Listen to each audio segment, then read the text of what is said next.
జైల్లో రాజీ మీద murder attempt జరిగిందంట. ఎవరు చేస్తుంటారు? రే అడుగుతున్నారుగా, చెప్పు. ఇంకెవరు? నేనే పంపించాను. నాగుపాం వీడు, విషం వీడు. రేపు మనతోని వీడికి బెడిసి కొడితే మనకి సుపారీ పెడతాడు వీడు. బాబు, నా మావగాడు బతకూడదు అంతే. నా కొడక, ముందు దీన్ని క్యాన్సిల్ చేయరా. రే, మీ వాళ్ళకు ఫోన్ చేసి దీన్ని ఆపమని చెప్పు. ఏమండి, ఇక్కడ భోజనం బాగుంటుందా అండి? నువ్వు ఉప్పు కారం లేకుండా చేసిన వంటలు తిని నా నాలుక చచ్చిపోయింది. ఇక్కడ అన్ని సూపర్. ఇంకా తమాషాలు పోలేదు మీకు? 2 రోజులన్నా బెయిల్ వస్తుంది. జైలుకు వచ్చాక బెయిల్ రాకుండా ఉంటుందా? నేను ఎంత స్పీడ్ గా లోపలికి వచ్చానో అంతే స్పీడ్ గా బయటకు వచ్చేస్తాను. మీరు నా గురించి దిగులు పడకండి. ఇప్పుడు మన కొడుకే గనక ఉండుంటే జైల్లో మిమ్మల్ని ఈ స్థితిలో చూసి ఊరుకుండేవాడు కాదు. అక్క, ఊరుకోక అబ్బాయి గురించి గుర్తు చేయకు. ఇప్పుడు ఏంటక్క, నేనెవరినైనా పొడిచి లోపలికి వెళ్ళనా? అక్కడ చూడక అయ్యగారిని ఈ జైలే ఇల్లు అనుకుని హాయిగా ఉన్నారు. నువ్వేంటక్క? అయ్యా, లోపలంతా ఓకేనా? First class.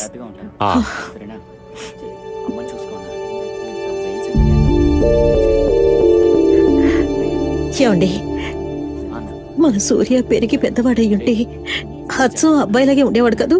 అబ్బాయిలాగే అంటావేంటి? వాడే మన సూర్యనే.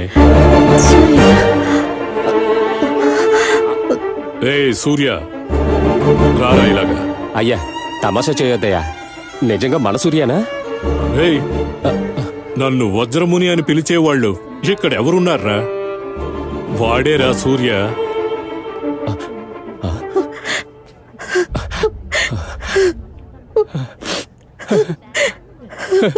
సూర్య ఎంత పెద్దవాడైపోయాడు.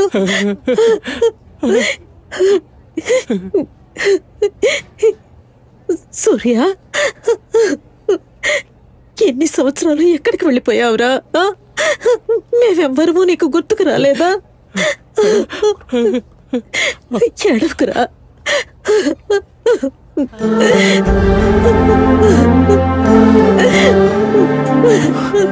సరే, ఏడవ. ఇంకేంటి అంచిమావా, బాగున్నావా?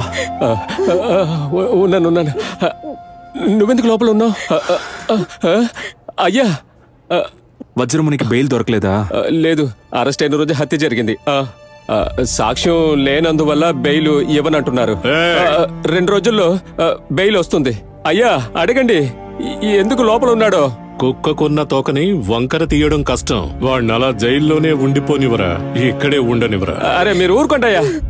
నువ్వెందుకు జైలుకి వచ్చావు? బాబు, నాన్న ఇట్రండి. నాన్న, ఈవిడే మా అమ్మ. ఇతను మా అంజయ్ మావయ్య. ఈయన మా అమ్మకు మొగుడు. ఎక్కువగా మాట్లాడుతున్నావు. ఎందుకు ఇలా అంటున్నావు? అతను పెంచిన తండ్రి అయితే నేను నిన్ను కన్న తండ్రినిరా. నాన్న అని పిలవడానికి సిగ్గెందుకురా? నా కొడుకుని ఇన్ని సంవత్సరాలు ఎంతో ప్రేమగా పెంచారు. మీరు దేవుడండి. నువ్వు కన్న తల్లివి, నువ్వు దేవతవి.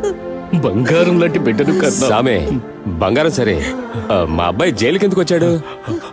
అయ్యా, అదంతా నా వల్లే జరిగింది. అంజయ్ మావయ్య, నాకు హాస్పిటల్కి తీసుకెళ్ళు. సరే బాబు, రండి త్వరగా హాస్పిటల్కి తీసుకెళ్దాం. ఏమండి, నేను వెళ్తాను.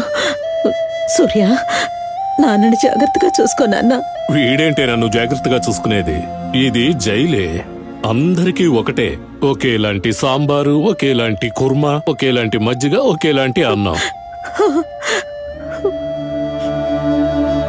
నువ్వేం ఆలోచించదురా, మన అంజయ్ ఉన్నాడు కదా, చూసుకుంటాళ్లే. సరే గాని వాడికి అసలు ఏమైంది? ఏంటలా ఊరిమి చూస్తున్నావు? అతనికి ఏం రోగం అని అడుగుతున్నాను. అతనికి వచ్చిన రోగం ఏంటో తెలిస్తే మంచి డాక్టర్కి చూపిద్దాం అంటున్నాను. ఎగతాళి చేయకు, మా నాన్న దేవుడు. నేను దెయ్యాన్నా? ఏంట్రా, నాన్నంటే అంత ప్రేమ నీకు? మొఖం చూసి మాట్లాడు, తర్వాత వెళ్దుగానే. ఇక ఏ రోగం అని అడిగితే కోపం వస్తుంది. ఉండవయ్యా, ఇన్నేళ్ల తర్వాత కష్ట సుఖాలు మాట్లాడుకుంటున్నాం ఇద్దరం. నువ్వేంటయ్యా టైం అవుతుంది అంటున్నావు? ఉండు. సరే, అతను ఏం పని చేస్తున్నాడు? ఆకలితో ఉన్న వాళ్ళకి అన్నం పెడతారు. మేము బాగా ఉన్న వాళ్ళకి తిండి పెడుతున్నావా? ఆయన చాలా సింపుల్ మనిషి, నీలా సమాజ సేవ చేయడు. చేతిలో ఉన్నదంతా ఇచ్చేసి ఇలా జైల్లో కూర్చోడానికి. నువ్వు చేసావు కదా, అనుభవించు. మనం పెద్దింటోళ్ళం. ఇవ్వడం మాత్రమే తెలుసు, తిరిగి తీసుకోవడం అంటూ అసలు ఉండనే ఉండదు. అవునవును, అనుభవిస్తున్నావు కదా, అనుభవించు.